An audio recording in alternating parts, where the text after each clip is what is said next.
our seniors will escort you down that way. So we want to, again, welcome everybody and thank you all for attending. And I think, if I can find Mr. Harold, see if he's ready.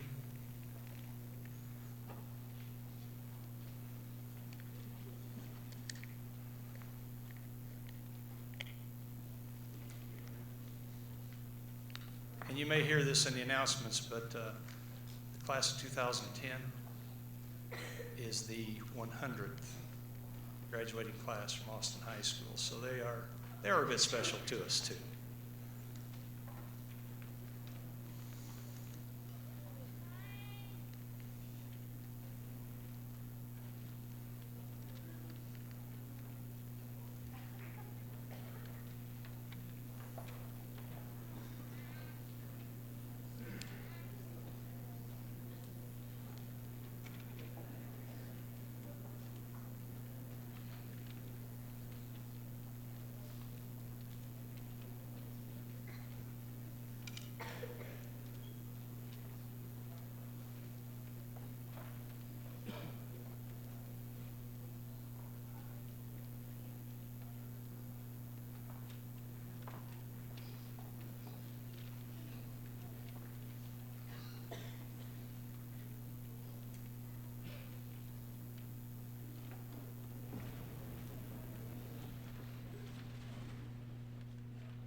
Good afternoon and welcome. My name is Michelle Gooden, and on behalf of myself and the 100th graduating class of 2010, we would like to welcome you all here today to honor not only our nation's veterans, but especially our Scott County veterans. Your unselfish acts of patriotism are the reason we are here today, and we would like to show your gratitude and appreciation for your many acts of heroism by recognizing you today. Thank you.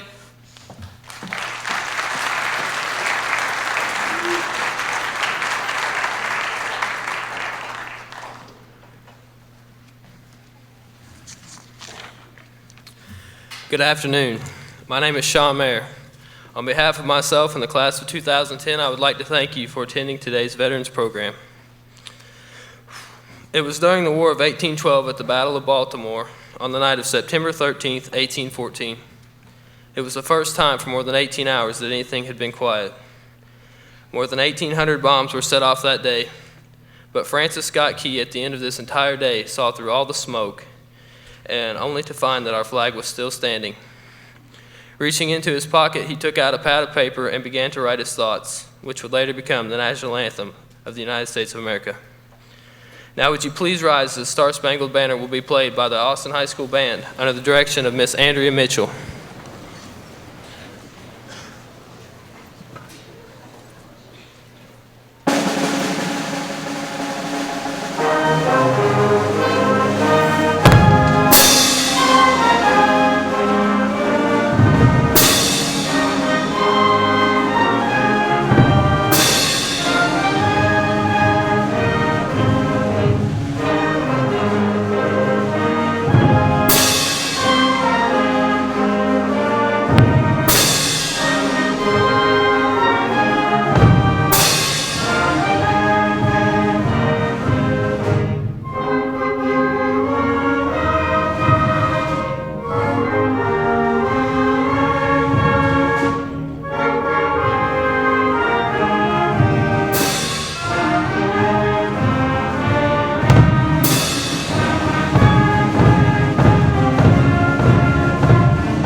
Hello, my name is Nikayla Wright, and today I will be leading you in the Pledge of Allegiance.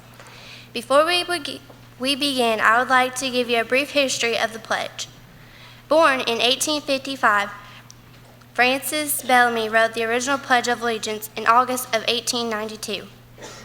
The pledge was first recited as, "I pledge allegiance to my flag and to the republic for which it stands, one nation, indivisible, with liberty and justice for all." In 1923, the words "my flag" were changed to "the flag of the United States." The following year, the words "of America" were added following United States. On Flag Day of June 1954, Dwight D. Eisenhower approved the words "under God" to be added. He stated, in this way we are reaffirming the transcendence of religious faith in America's heritage and future. In this way, we shall constantly strengthen those spiritual weapons which forever will be our country's most powerful resource in peace and war. Half of the 50 states today have laws requiring children to recite the Pledge of Allegiance each morning of school. I will now define the meaning of the words of the pledge. I pledge allegiance. I promise to be faithful and true to the flag, to the symbol of our country, of the United States of America, each state that has joined to make it our country, and to the republic, a country where the people choose others to make laws for them. The government is for the people, for which it stands. The flag means the country, one nation, single country. Under God, the people believe in a supreme being, indivisible and cannot be separated, with liberty and justice, with freedom and fairness for all, every American, regardless of race, religion, color, creed, or any other criteria. Just as the flag represents 50 individual states that cannot be divided or separated, this nation represents millions of people who cannot be divided or separated. When reciting the Pledge of Allegiance, stand at attention, face the flag, and place your right hand over your heart.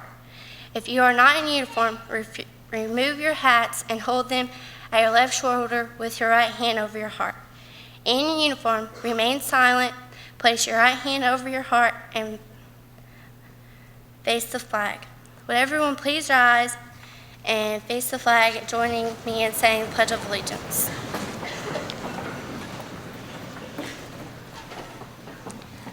I pledge allegiance to the flag of the United States of America and to the republic for which it stands, one nation, under God, indivisible, with liberty and justice for all. Thank you. You may be seated.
Hello everyone, my name is Cole Highbritter and I would like to introduce our choir.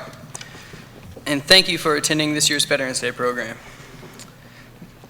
This year our choir will be singing "If You're Out There" by John Legend under the direction of Aaron Childress. Thank you.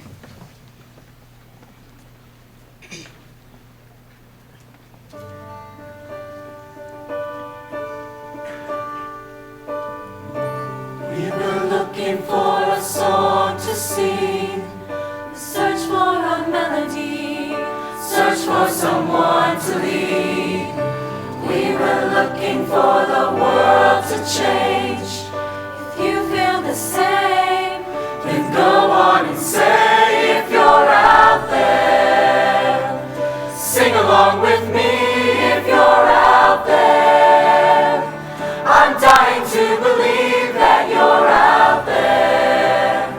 Stand up and say loud, if you're out there.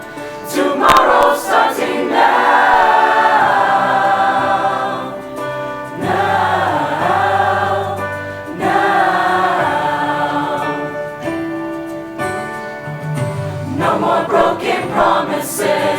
no more call to war, unless it's love and peace that we're really fighting for. We can destroy hunger, we can conquer hate. Put down the arms and raise your voice, we're joining hands today. I was looking for a song to sing, I searched for a leader, but the leader was me. We were looking for the world to change. We can be heroes, just go on and say if you're out there. Sing along with me if you're out there. I'm dying to believe that you're out there.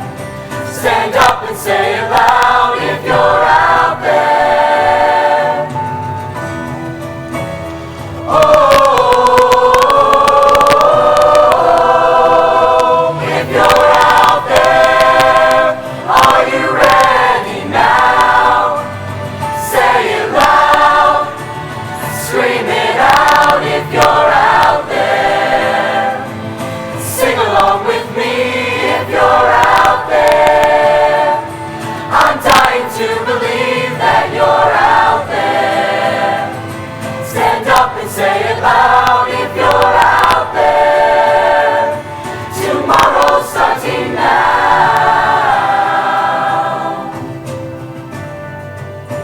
If you're out there,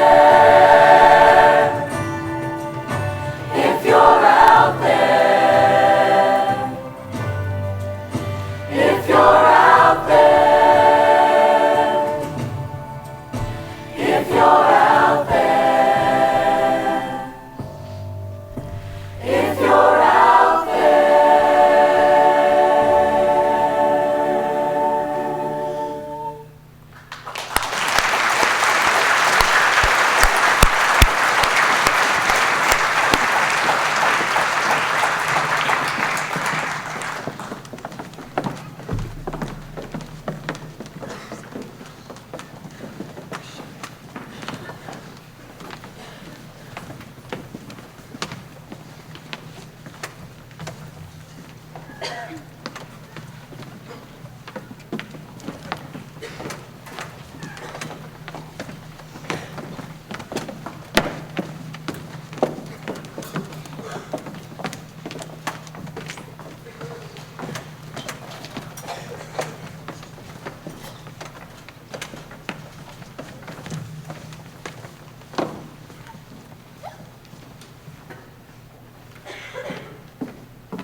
Hello, my name is Shelby Turner, and I would like to thank each of you for attending our Veterans Day program this year.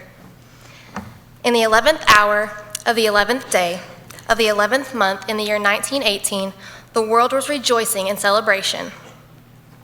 At this time, an armistice was signed, an armistice that followed 4 years of struggle and turmoil, an armistice that signified the end of the war, to end all worlds. In 1919, November 11th was commemorated by President Wilson as Armistice Day, celebrating the signing of the armistice during World War I. President Wilson stated, "To us in America, the reflections of Armistice Day will be filled with solemn pride in the heroism of those who died in the country's service and with gratitude for the victory, both because of the thing from which it has freed us and because of the opportunity it has given America to show her sympathy with peace and justice in the councils of all nations." In 1938, the Congress of the United States of America passed an act so that Armistice Day could be observed as a national holiday. Following the declaration of this most important holiday, soldiers and their families once again sacrificed their lives and loved ones throughout World War II. Their humility and gratitude was celebrated daily in their hometowns as the United States of America continued to celebrate them yearly on November 11th. In 1954, Congress passed a bill that renamed the holiday. The name given was Veterans Day, in order to remember and show respect toward all veterans, not only those who served during World War I. Throughout the years, Veterans Day has continued to be observed on the 11th of November. This day's reflection preserves a piece of American history, but most importantly, it helps to focus our attention on those who fought and died for our freedom. We celebrate and honor the veterans of America for their pride and courage, love of this country, and willingness to serve. They were willing to make the ultimate sacrifice with the hope that their families, friends, and even those they did not know could live a life full of freedoms. I would like to personally thank each and every one of you for attending today so that we can show regard to the selflessness you have bestowed upon this country and its people. We will forever be grateful for the sacrifices you made for us. Thank you.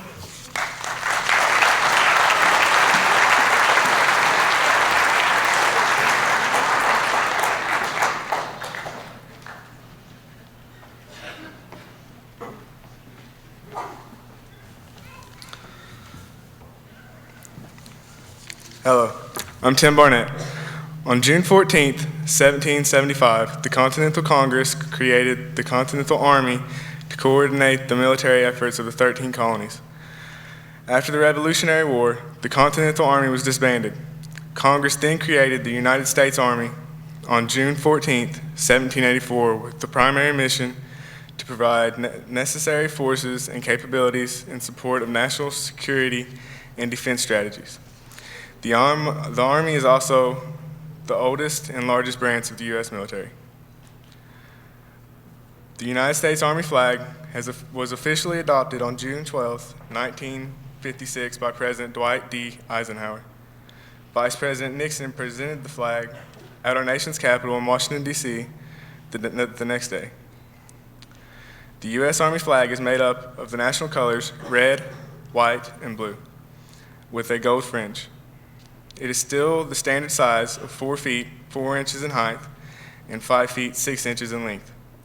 It bears 145 streamers of ribbons to represent the campaigns in which the Army has participated in since the conception in 1975. The flag is made up of white silk upon which a replica of the official seal of the War Office is embroidered in blue. Underneath the seal, a scarlet scroll bearing the inscription United States Army. Beneath the scroll, the inscription bears the date of 1775, the year the Army was created, with the appointment of General George Washington as Commander-in-Chief. The members of Austin High School and myself would like to thank all the veterans for your service, protection, and selfless acts of duty. Now I will call the names of current and former members of the United States Army. Please rise when your name is called and hold all applause until all names have been called. Bill Morgan. Kenneth West. Tommy Rivera.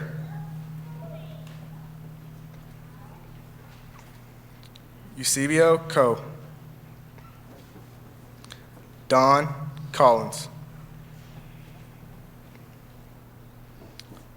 Philip Eggleston. Charles Napier. Johnny White. Denver Bowling. Rick Skoll. Max Motzinger. Ivan Bridgewater. Lee Bridgewater. Fred Riley. Carl McIntosh. Kenneth Burns. Hobson Andrews. Max Huckleberry. John Tribbier. Alvin Strauss.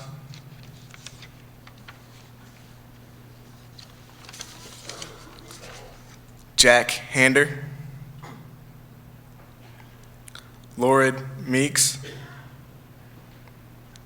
Nick Patrick.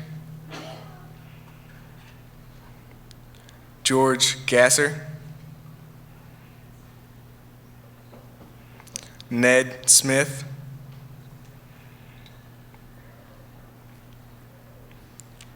Dawn Hargett, Lee Watts, Logan Wells, James Fields, Richard Lowe, John Kivanimi, Samuel Hamming,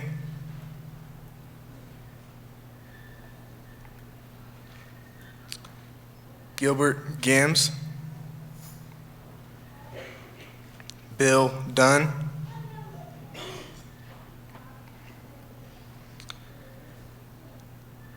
Joe Shields,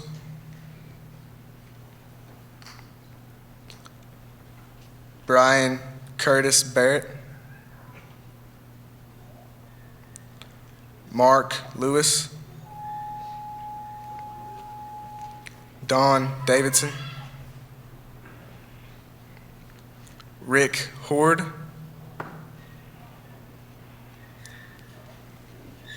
Grant Cole, Raymond Fulkerson,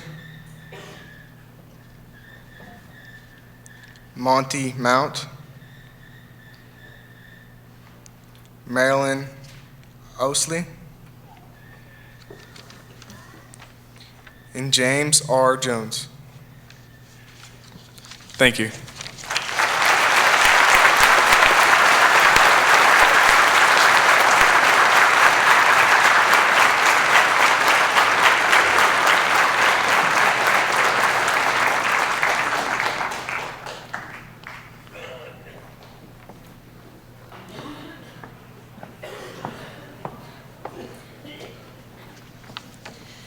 Good afternoon. My name is Jessica Mahan, and I will be introducing the Marine Corps. The Marine Corps was formed on November 10, 1775, when the Continental Congress met in Philadelphia to create a service for the land and sea. Ever since, the Marine Corps has been a vital part in every war that America has battled in. The Corps has a strong sense of pride and loyalty toward their country, and it shows through their history and traditions.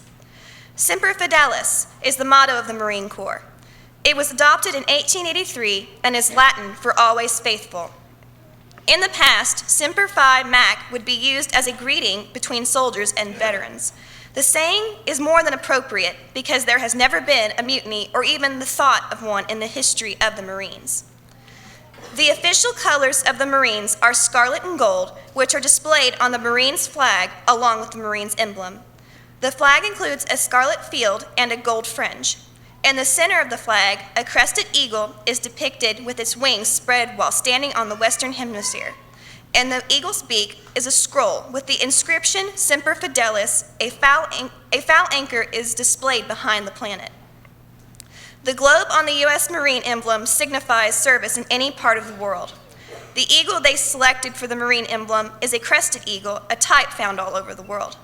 On the other hand, the eagle pictured on the Great Seal and the currency of the United States is the bald eagle, strictly an American variety. The anchor, whose origin dates back to the founding of the Marine Corps in 1775, indicates the amphibious nature of Marines' duties. Now I will announce those past and current members of the Marines that are with us today. Billy Turner, James McCandless, David East, Alan Wayne Barrett, Oscar Moody. Thank you.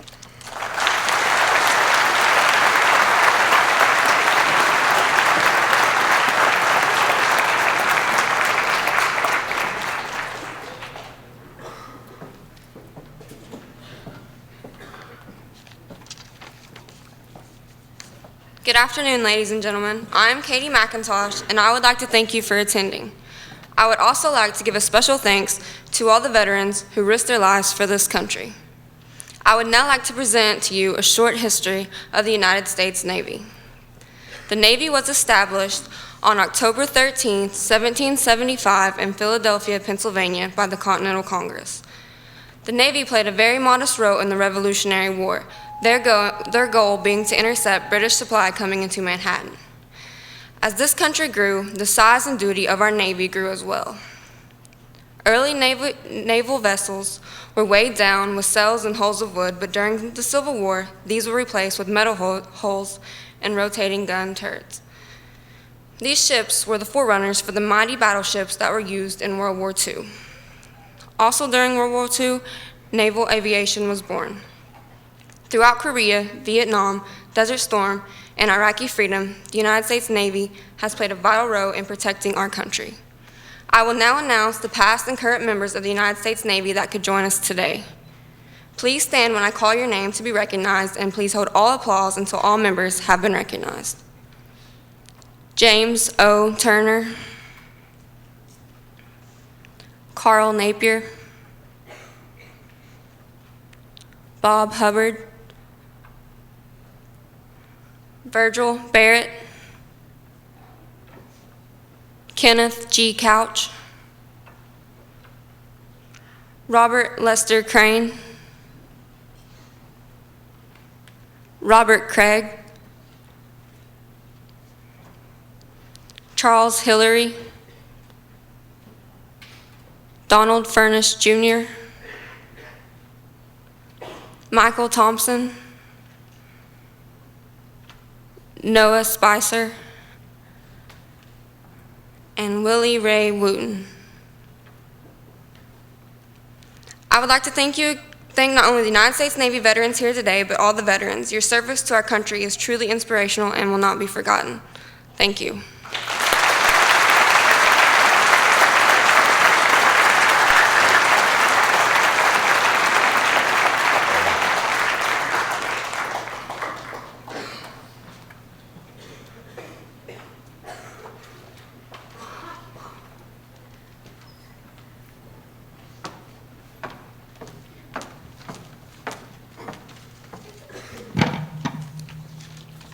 Hello, my name is Stephanie Dawson, along with Katie Franklin, and we stand up here to talk about the Air Force history and flag.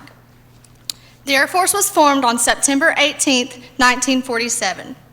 Today, the Air Force has a total of 327,452 personnel on active duty, 115,299 in the selected and individual ready reserves, and 106,700 in the National Guard. They have a total of 5,573 different types of aircraft, and 2,132 of those are fighters. They are also the holder of my favorite plane, the A-10 Thunderbolt, also known as the Warhog.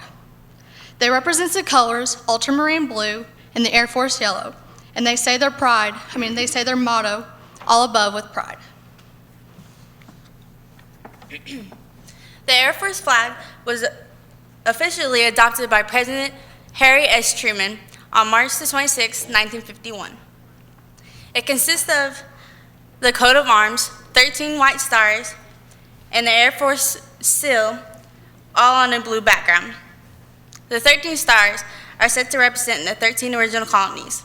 The 3 stars located above the American bald eagle portray the 3 departments of the national defense establishments: the Army, the Navy, and the Air Force. It also shows the crest that includes the American bald eagle with a cloud formation depicting the creation of a new firmament. The wreath on the flag is composed of 6 alternate folds of silver and blue to incorporate the colors of the basic shield design. Before we announce the names, I would like to say that I am honored to be in a room full of such heroic individuals. As a military brat myself, I know the sacrifices you and your family have made.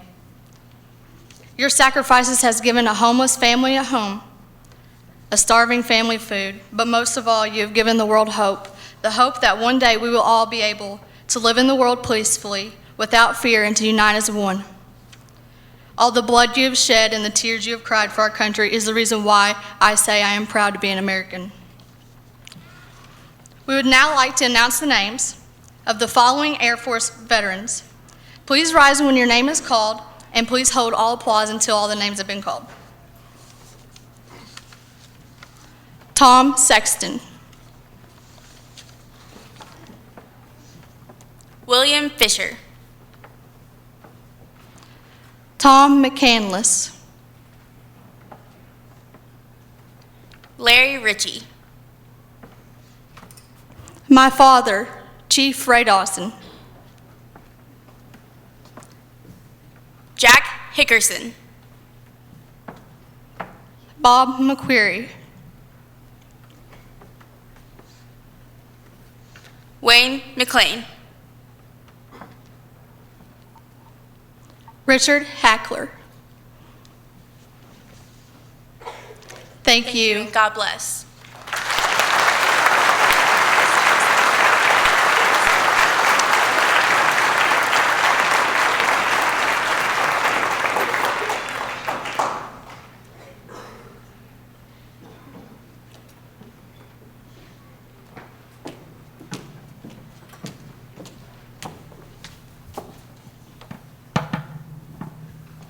Good afternoon. My name is Amanda Reardon, and I would like to thank you again for attending this Veterans Day program.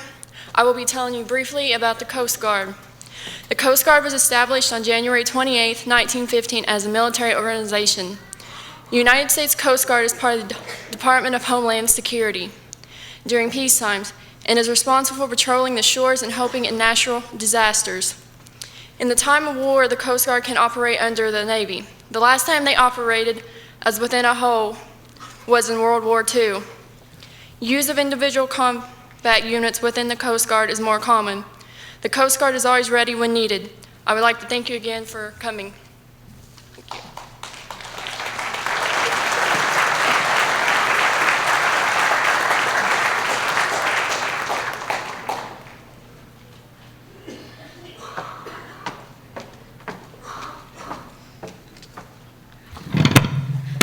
Good afternoon. My name is Brittany Barrett, and on the behalf of the class of 2010, I would like to thank you all again for attending today's Veterans Program.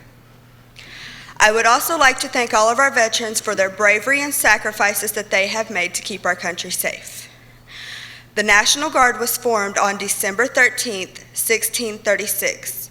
At first, they were just protecting our colonies from being attacked, but later on, they started defending us in every war America has ever had. The National Guard stood their ground when the first shots of the War of Independence were fired in 1775.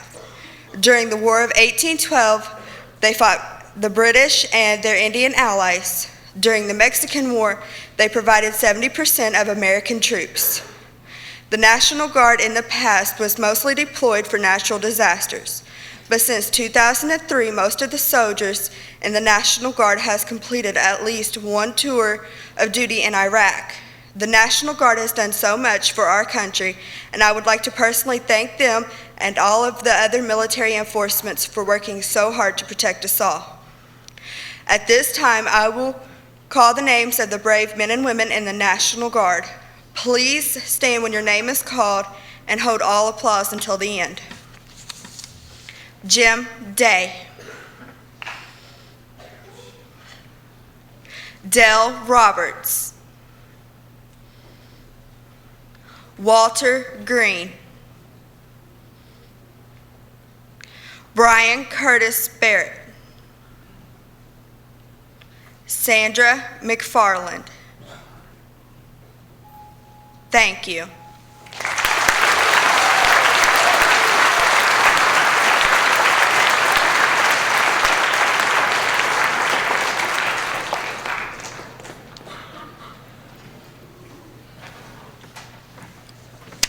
Good afternoon, ladies and gentlemen. It is a pleasure to be here today. My name is Ben Rachel, and I'm here to introduce one of our beloved teachers here at Austin High School. For the past 14 years, it has been an honor for Liz Lay to pay tribute to our veterans through a song she wrote for her father who served in the Korean War as an Army corporal. He served at Heartbreak Ridge and Blood Ridge, losing many of his friends and fellow soldiers in the heat of a month-long battle that claimed the lives of over 30,000 American and French troops. Mrs. Turner recorded her song in her home on a multi-track recorder with her brother doing the bass line. She put a great deal of hard work into writing this song to express the importance to her of what it means to be free. Without any further ado, I introduce to you Yulita Turner and her song, Defenders of Freedom.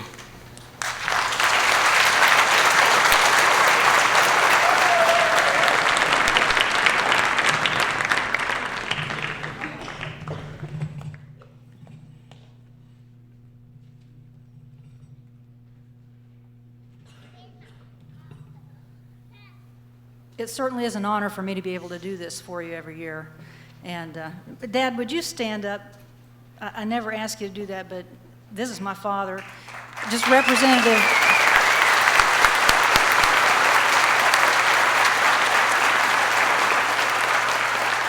And all of you who have served have sacrificed immensely, and we honor you, and our students here really have a true appreciation for what you've done for us.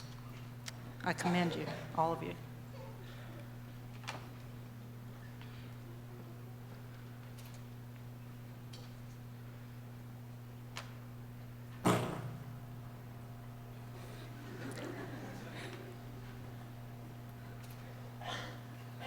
It'll be okay.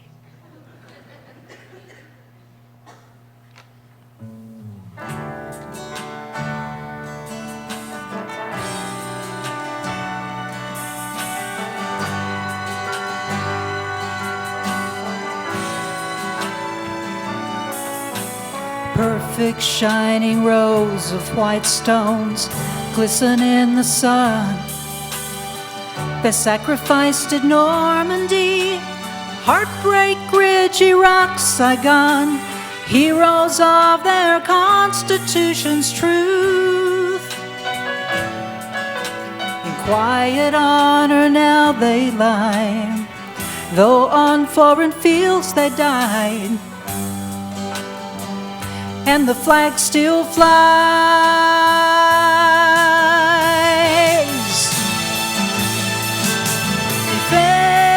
Defenders of freedom, defenders of the flag, fighting for the right to worship and believe, the right to realize our dreams, defenders of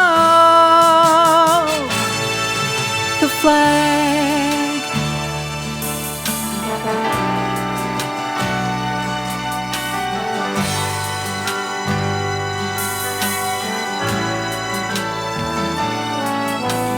Two black granite walls attest to the courage of the brave, the best, who fought for freedom's liberty. To agree or disagree, believers in their Constitution's truth. And unsung heroes live today, from Flanders fields to the sands of Kuwait. This land of the free is still home of the brave. It's the home of brave defenders of freedom, defenders of the flag, fighting for the right to worship and believe, the right to realize our dreams, defenders of the flag. From the fall of Crispus Attucks, bitter cold at Valley Forge, where the boots rotted from their feet and hunger became their war. From Iwo Jima's immortal flag to the scream of F-16s, thundering over desert sands in defense of liberty. Defenders of freedom, defenders of the flag, fighting for the right to worship and believe, the right to realize our dreams, defenders defenders of the flag. Defenders of freedom. Defenders of the flag. Fighting for the right to worship and believe, the right to realize our dreams, the right to life and liberty, and the pursuit of happiness and peace. Defenders of the flag.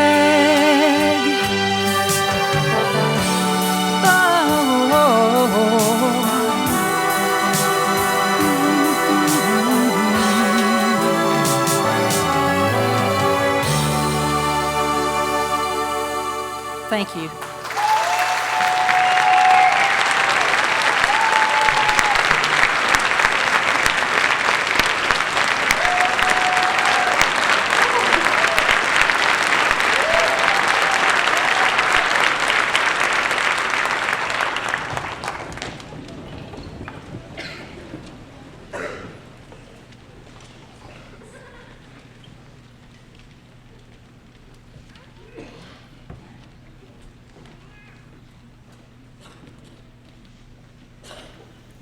Good afternoon, I'm Ty Winchester. Hello everyone, I'm Cole Rice. Among the millions of soldiers and military personnel, the POW MIA group is among the most somber and deserves a great deal of respect. We mourn those who are missing in action, and we have the utmost respect for those who endured the hardships of being a prisoner of war. But until 1971, we had no representation of these emotions when a POW wife, Mrs. Michael Hoff, felt we needed some sort of symbol to recognize those missing in action and prisoners of war. She contacted flag maker Mr. Norman Rivkees, and the first draft of the flag was flown March 9th, 1989, after overwhelming support. The POW-MIA flag is so important to the American people that it is the only flag displayed over the U.S. Capitol Rotunda. It will fly there until all prisoners of war and soldiers missing in action from the Vietnam War are accounted for. Other than Old Glory, the POW-MIA flag is the only flag to fly at the White House. This in itself speaks of the respect that this nation feels for those who could not be properly honored after serving and dying for this country. National POW-MIA Recognition Day is held every year on September 21st. On this day, the flag is flown prominently throughout Washington, D.C. and the rest of the country as a reminder that these individuals are not forgotten.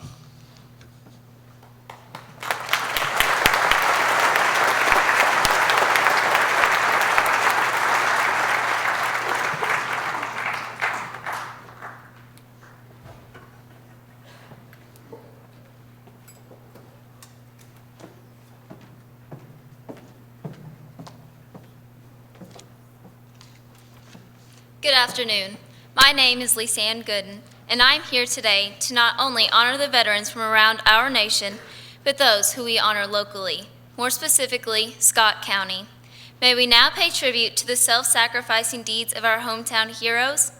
Between 1914 and 1975, Scott County lost nearly 70 soldiers as a result of casualties or those missing in action. 8 of these occurred during World War I, 51 in World War II, 6 during the Korean War, and 4 resulted from the Vietnam War. There were also 5 prisoners of war during this duration, 3 during World War I, and 2 during the Vietnam War. Our most recent loss occurred on May 22, 2007 in Iraq, when Sergeant Robert Joey Montgomery III, was on a night mission and he and 6 fellow soldiers died when a tripwire was triggered and a bomb exploded. Mindful of his duty to this country, he and his fellow soldiers left their family and friends, giving the ultimate sacrifice to maintain our freedoms here at home.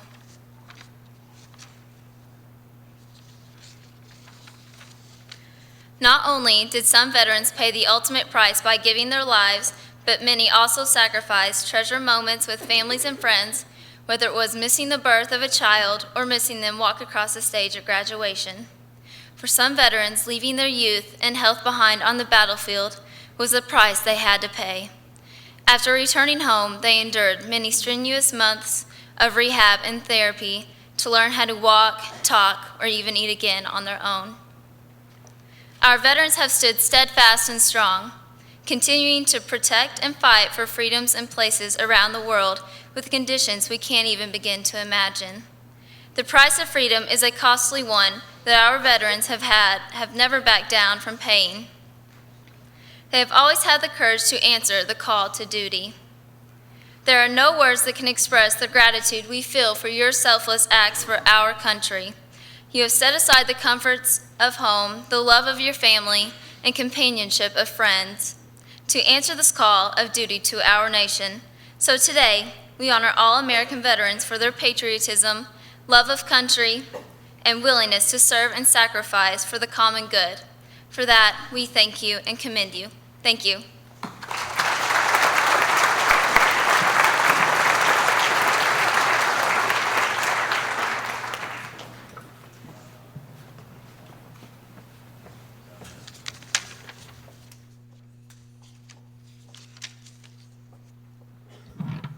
Hello, my name is Beth Lucas, and once again, we'd like to thank all the veterans who showed up today and those who could not be here with us. At this time, the Austin High School Band will be playing God Bless the USA, arranged by Michael Sweeney, and America the Beautiful, arranged by Mike Starter, under the direction of Ms. Andrea Mitchell.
Hello and welcome, veterans.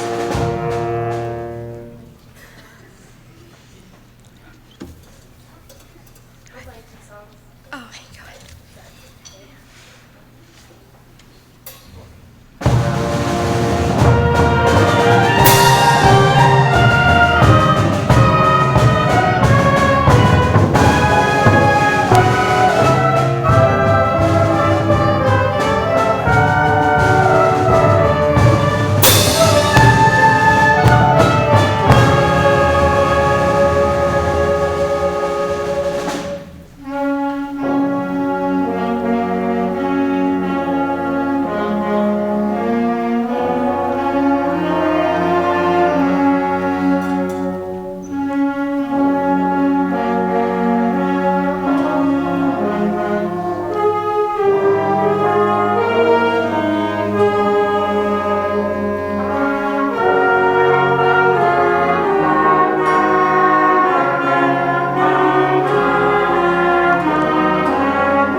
welcome, veterans. My name is Dakota Green, and it is my pleasure to stand before you and tell you how much we appreciate the work you have done. The video you're about to watch was made in remembrance of September 11, 2001, the day that will always be remembered as the day that changed America forever. We will always remember the thousands of brave and innocent people that lost their lives. They will never be forgotten. The video you're about to watch is to honor our soldiers, the ones that have fought and the ones that are still fighting. We also would like to thank the soldiers that do their work from home. We greatly appreciate the work that you brave soldiers do. Also, being a so-called military brat myself, I know how much a soldier's family means to them. So I would also like to thank the families for their support. Veterans, you pay the price for everyone's freedom. It is because of you we have the lives we do. I once again want to say thank you, and your work is greatly appreciated here at the Austin High School.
Good afternoon. My name is Bradley Deaton. Will you please stand and join me in a moment of silence to honor these great men and women who have jeopardized their life to secure this great nation, followed by a prayer by Aaron Lapp.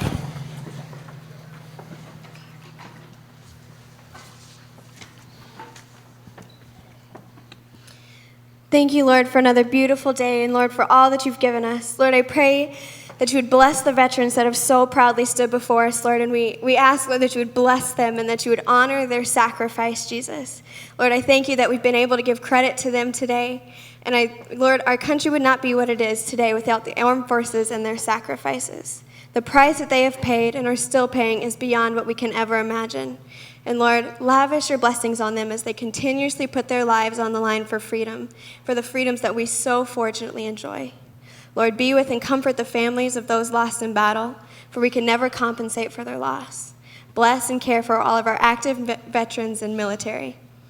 Lord, I pray that you would continue to bless this country in the ways that you have, and as we seek you alone, Lord, I pray that you would continue to have your favor upon us.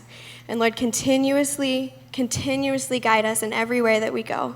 And Lord, I pray that you'd be with our government, and Lord, that whether we lean on you or not, Lord, I pray that you would have your way in every aspect of this country. And in Jesus' name we pray, amen.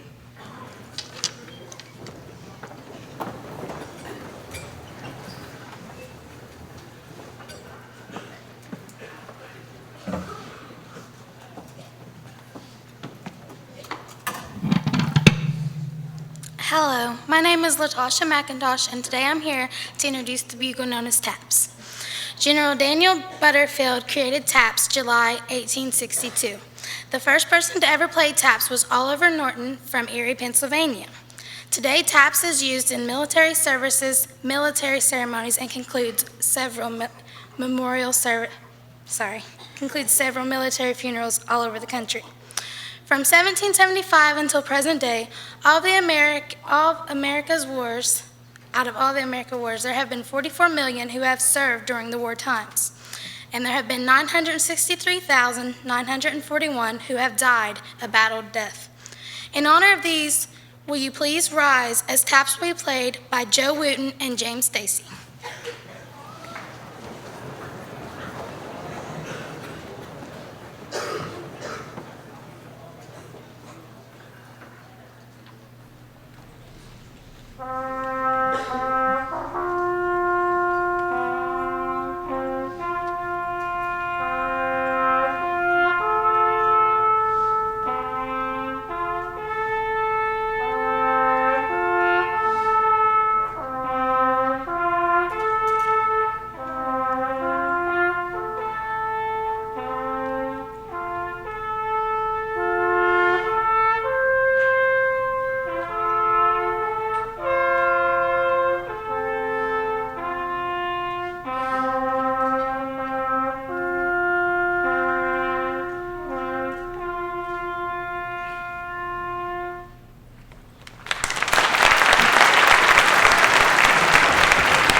Good evening.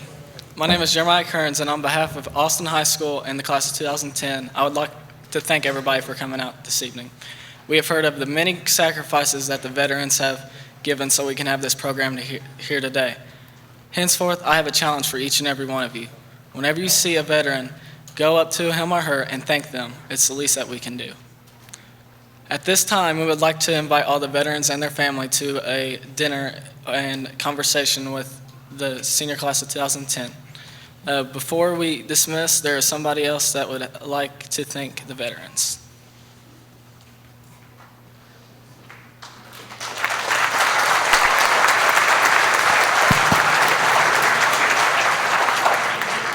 I want to thank a veteran that is very special to me, and very proud to be an American, and I'm very proud to be related to one of those veterans, and I think they want to say something to our senior class. Dad, very proud to be your son.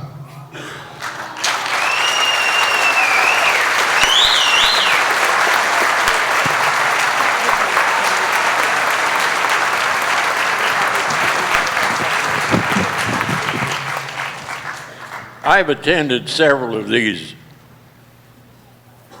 programs over the years, I don't know, 5, 6 years, and no one ever got up and actually publicly thanked these kids for the job they do. Now,